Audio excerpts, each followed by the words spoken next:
Hi there and welcome back to the channel. Today we're going to be talking about a tragic car ramming incident in China that saw 35 people die and many more injured. This incident took place on the morning of November the 11th, 2024 in the southern Chinese city of Zhuhai, which many Portuguese might be familiar with because it's actually just over the border from Macau, which until 1999 was actually a Portuguese overseas territory. The perpetrator in the case is a 62-year-old Chinese man surnamed Fan, and what he did is he acquired an SUV. It's a Chinese branded car, black car. He made the purchase about a week before the attack and received it the day before the attack. And then what he did is he took that car and he drove it in an area around a sports stadium. Now, around many sports stadiums in China, it's very normal early in the morning to have a lot of people doing morning exercise of various kinds. Some people do like square dancing, plaza dancing as it's called in China. Others just do exercises or morning walks and things like that. And basically what Mr. Fan did is he took his SUV and he drove it in a circuit around the stadium, injuring dozens and dozens of people and killing many of them in the process. In this particular case, the car attack caused 35 confirmed deaths and 43 injuries, although the true figure may be higher because the Chinese government is obviously not famed for its authenticity with these kinds of numbers. The perpetrator himself is currently in a coma, according to police, and has not yet been questioned due to that. It is said that the injuries in his case were self-inflicted, and I presume what happened is that he was trying to escape from the scene and he had a collision in the car which has caused him to fall into a coma. Chinese President Xi Jinping has vowed that the suspect will be punished harshly, but as I mentioned earlier, he is in a coma and therefore he may not even recover to stand trial or be punished for this incident.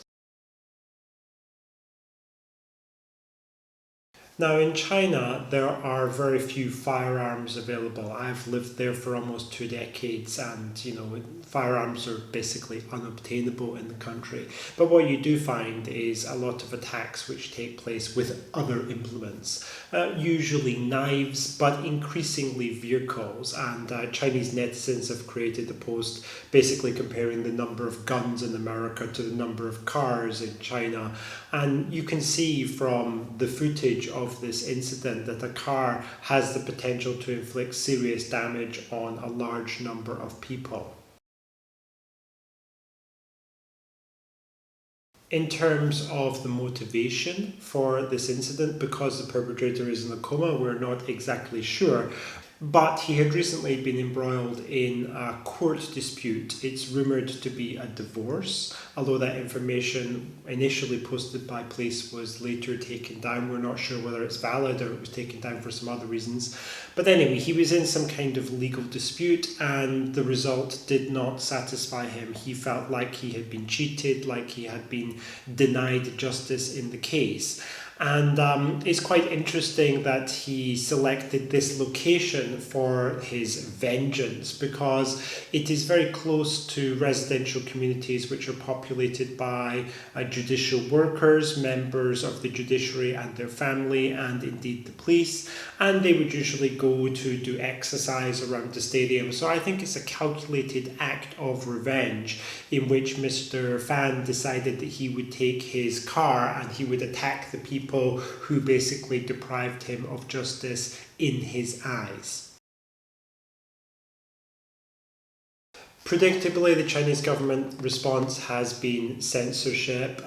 They have shut down a lot of social media coverage of the incident. Comments are being deleted online. It's just very much par for the course. And even some BBC journalists who went to the scene to try to report on the incident have been obstructed by members of the public who may or may not be there in a semi-official role. It's very difficult to tell with these things in China.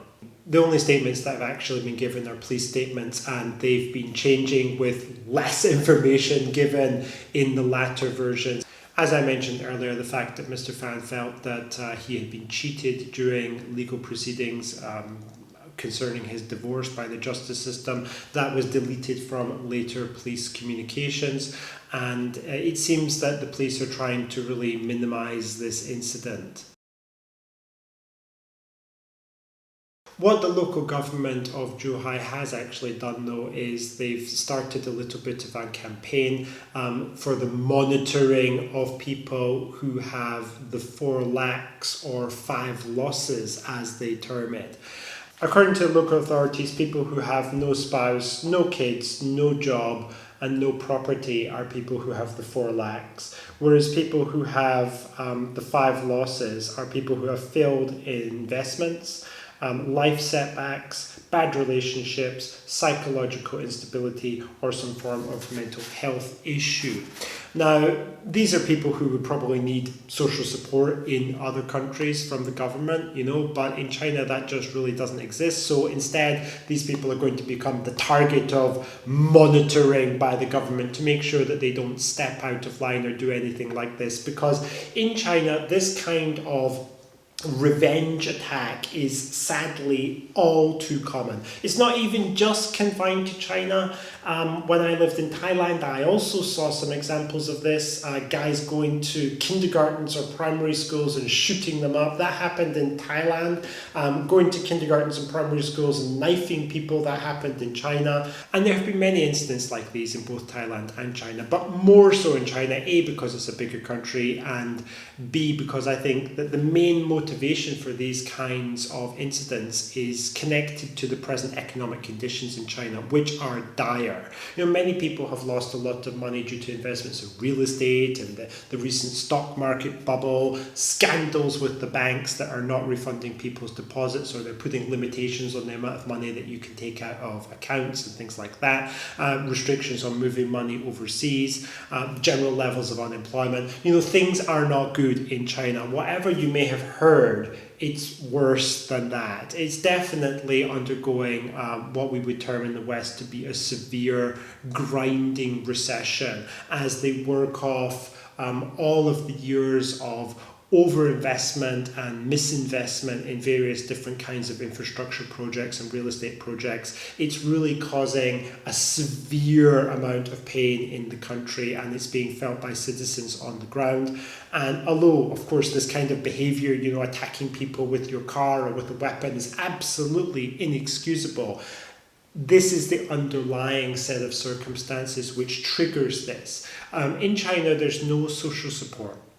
You have the support of your family network, and that's about it. If that breaks down, then people are very much vulnerable. And sadly, things like this can happen because the government hasn't established any kind of real social security network or social services division or things like that. In China, it basically doesn't exist. There's no one there to help people who feel desperate. And when they think that they have been cheated and they have no way forward, some people, usually men, do resort to this kind of life-ending action, which is a form of extreme revenge on society as a whole, or perhaps on a specific segment of society that individual perceives as being responsible for their woes. Just to mention other examples like this, although it doesn't involve a car, it involves a stabbing. There was a young guy, only 21 years old, a recent college graduate, and he was having trouble with a couple of things, actually. He was having trouble with receiving his graduation certificate, and he had also done an internship, and he'd done a lot of 16-hour days and a lot of overtime, no pay for that. His pay had been unreasonably withheld by the entity that was responsible for the internship, and he was furious about this. He tried various methods to achieve recourse, and he was just brushed off. And the result was he just lost it. He got a knife and went onto the campus and started stabbing people. In that incident, 8 people died and 17 were injured. Most of them were young students, about the same age as him or younger. So, in China, it's like this. People have grievances, and to be honest, sometimes their grievances are completely legitimate. They're not fake or made up or imagined or anything like that. And they just cannot achieve the result that they feel they should be able to achieve, or that most people would feel would be reasonable in the circumstances. They're denied that outcome because of corruption or, bureaucracy, or just because people just don't like them and those people have authority and they just want to be difficult. Now, in that circumstance, in China, in the current context of economic malaise that you find in the country, it's like a powder keg and things can suddenly blow up. And these incidents with Mr. Fan and also with the student in his university, I think that they are likely to be replicated in the future. I don't think that this is the last that we will hear of this kind of event in China, not even this year. I'm sure that there will be more societal vengeance type mass killing attempts or successes to come. And I think fundamentally for these kind of things to improve and be eliminated, monitoring people who you suspect is, having bad investments or bad marriages is probably not going to be effective just because of the sheer numbers of people involved in that. It's just absolute craziness. Until the Chinese government basically eliminates corruption and tries to ensure more social and economic fairness in the country, in the way that judicial mechanisms operate and also the way that administrative decisions are made, I think that we will continue to hear these kinds of stories, and it's a very, very sad situation to be in.